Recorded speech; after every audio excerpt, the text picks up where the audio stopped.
It was a discovery that sent a shiver down the spine of a nation. A missing 19-year-old girl found inside a walk-in freezer at the Crowne Plaza Chicago O'Hare Hotel. The news broke in the early hours, and within moments the hotel was swarmed by police, emergency responders, and a growing crowd of onlookers, all desperate to understand what had happened within those walls. The freezer, unused and hidden in a deserted part of the hotel, became the final resting place for Kenneka Jenkins. It was a cold, industrial space, never meant to be entered by guests, and now it was the center of a tragedy that would grip the nation. Kenneka had gone to a party with friends expecting a night of fun, laughter, and celebration. The hotel was bustling with young people, music, and excitement. But as the night wore on, the atmosphere shifted, and what began as a joyful gathering slowly unraveled into confusion and fear. Her family, frantic with worry, pleaded with hotel staff and police for help, searching every corner and demanding answers.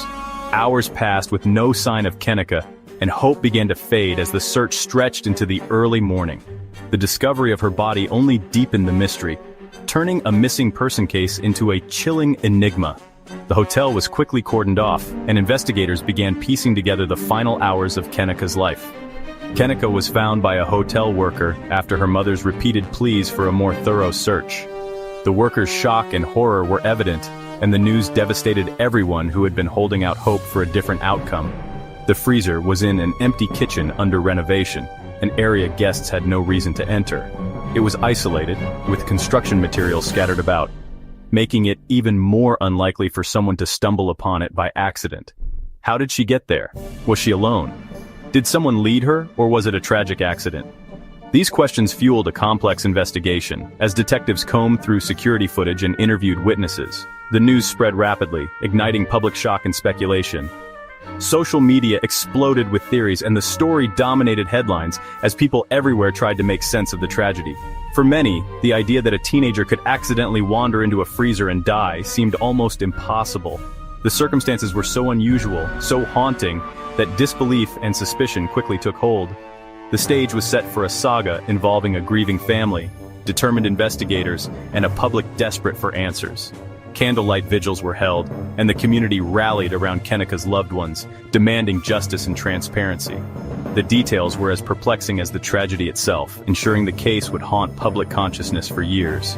The search for truth had only just begun, and the world was watching, waiting for answers that seemed just out of reach. Kenneka Jenkins' final hours began like any other Friday night for a teenager, filled with excitement and anticipation. She was just 19, looking forward to a night out with friends, unaware that these would be the last moments of her life as she knew it. On September 8, 2017, Kenneka left her home in Chicago to attend a party at the Crowne Plaza Hotel in Rosemont with a close-knit group of friends. The hotel, a popular spot for gatherings, was bustling with activity that night. The party was crowded, with dozens of teenagers cycling in and out of the room. Social media videos captured Kenneka laughing, dancing, and enjoying herself, seemingly carefree and happy in the company of her peers. Around 1:30 a.m., as the night wound down, Kenneka and her friends decided it was time to leave. But in the rush, Kenneka realized she'd left her phone and car keys behind in the hotel room, prompting a brief moment of confusion. Her friends offered to go back and retrieve her belongings, leaving Kenneka waiting alone in the dimly lit hallway. It was a decision that would haunt them forever. When they returned just minutes later, Kenneka was nowhere to be found. Panic set in as they searched the hallways, calling out her name, but there was no sign of her.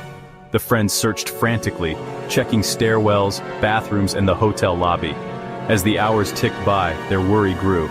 Eventually, at 4:30 a.m., they called Kenneka's mother, Teresa Martin, desperate for help. Teresa Martin rushed to the hotel in the early morning hours, pleading with hotel staff to review security footage and help find her daughter.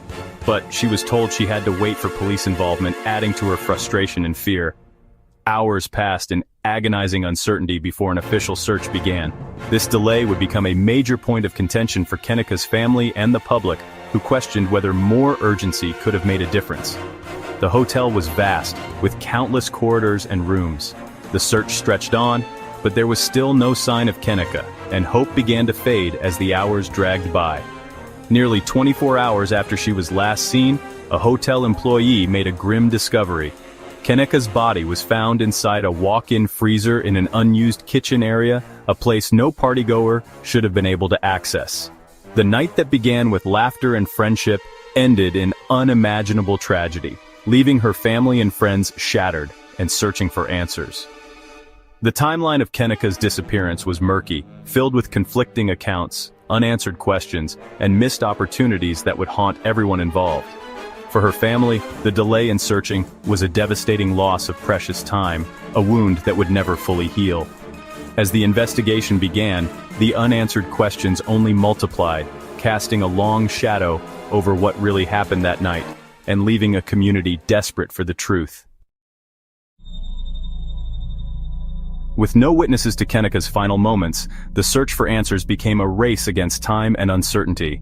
Investigators turned to the hotel's surveillance cameras, hoping the cold, unblinking eyes of technology could reveal what no person had seen. Hours of painstakingly reviewed footage revealed Kenneka, clearly disoriented, stumbling alone through empty corridors and kitchens. Her movements slow and unsteady. She was seen navigating areas off-limits to guests, her path meandering into staff-only sections, her actions growing more erratic with each passing minute. The last footage, time-stamped at 3:32 a.m., showed her entering a deserted kitchen. Just out of the camera's view was the industrial freezer where she'd later be found. The camera's angle left crucial moments unseen, raising more questions than answers. No one else appeared with her. There was no evidence of a struggle, pursuit, or anyone else in the vicinity at that critical time. For investigators, this supported the theory of a tragic accident, an unfortunate series of events that led Kenneka to her fate. But the public and her family questioned the footage's completeness, suspecting blind spots, missing evidence, or even tampering. Online forums buzzed with theories, and every frame was scrutinized for hidden clues. Kenneka's mother insisted there should have been a camera over the freezer entrance, a claim police denied, further fueling her suspicions and frustration. This fueled suspicions of a cover-up and deepened the controversy, sparking protests and heated debates both inside and outside the hotel. The grainy, often unclear images became a battleground for competing narratives, with every shadow and movement dissected for meaning. The footage, meant to clarify, only intensified the mystery, leaving viewers with more doubts than certainty. The truth seemed to hide in the shadows between the frames, just out of reach, as if the answers were deliberately obscured. The case became a puzzle with pieces that never quite fit, leaving everyone searching for the missing links that could finally reveal what really happened that night. The state of Kenneka's body offered clues and more questions. Her clothes were disheveled, shoes off, which some saw as evidence of a struggle. Medical experts pointed to paradoxical undressing, a phenomenon in hypothermia victims. The autopsy found no signs of assault, just minor injuries consistent with her stumbling, and stomach lesions typical of hypothermia. Her blood alcohol level was 0.112%, well above the legal limit, explaining her disorientation. But another substance, topiramate, was found in her system, a drug her family said she wasn't prescribed. This raised suspicions her drink was spiked at the party. The combination of alcohol and topiramate can cause severe confusion and impaired memory.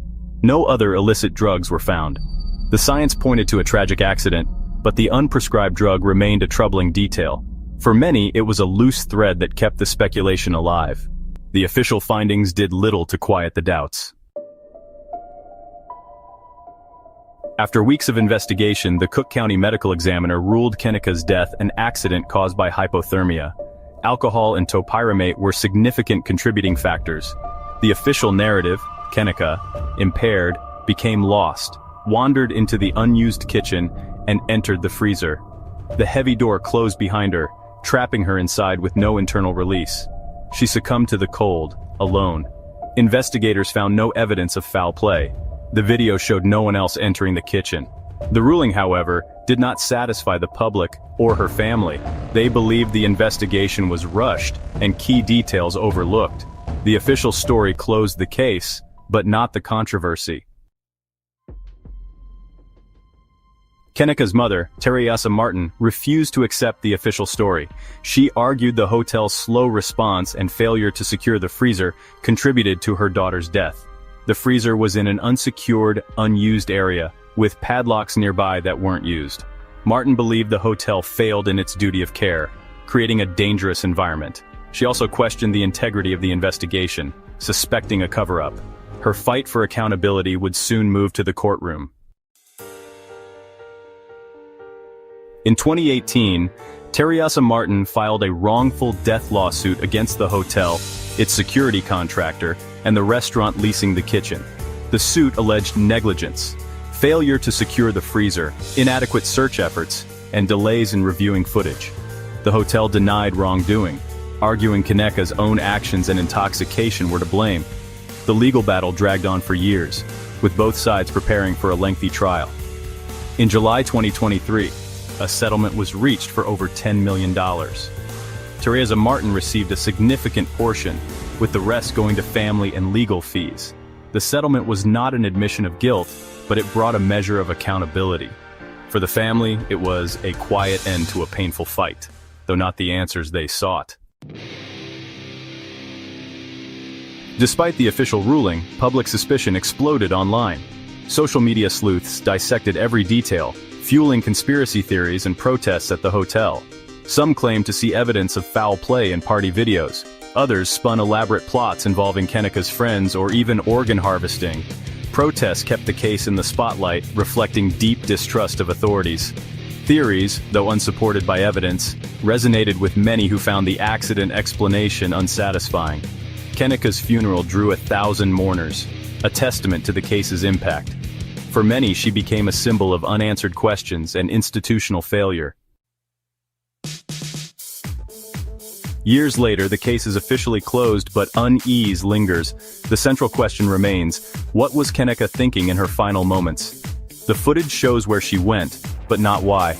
The presence of topiramate in her system is still unexplained, fueling suspicions of foul play. The case stands as a cautionary tale about intoxication, institutional responsibility, and the power of social media. The official record tells one story, the public, another.